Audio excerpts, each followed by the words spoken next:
మీరు దశమ భాగానికి వ్యతిరేకంగా మాట్లాడుతున్నారు. ఇప్పుడు మీ పరిస్థితి బాగోలేదు కాబట్టి మీరు బాగా డబ్బున్న వాళ్ళని చూసి ఓర్చుకోలేక వీడియో చేస్తున్నారు రేంజ్ కోసం. ఏ పరిస్థితి మీకు రేపు పొద్దున ఒక రేంజ్ వచ్చిన తర్వాత మీ మీద ఎవడైనా వీడియోలు చేస్తే మీరు ఎదుర్కొంటారు. అప్పుడు తెలిసింది మీకు బాధ చెప్తున్నారు.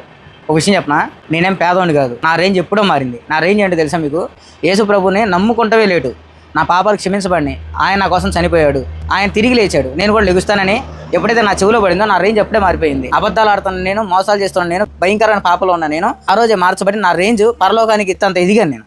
ఎవడో మాకు సపోర్ట్ చేసి, ఎవరో మాకు డబ్బులు ఇచ్చి మేము బాగా హై రేంజ్కి వెళ్ళిన తర్వాత మమ్మల్ని ఎవడో ఒక రేంజ్లోకి తేవసలా. ఇప్పుడున్న బడా పాస్టర్లందరికంటే నా రేంజ్ గొప్పదే. ఆయనతో కూడా పరలోకంలో కూర్చోబెట్టాడు మమ్మల్ని. మాకేం డోకలేదు. ఆయన మా రేంజ్ మారిద్దని చెప్తున్నారు కదా. మాలాంటి సత్యం చెప్పేవాళ్ళు ఎవడు పిలుస్తాడు వాక్యానికి?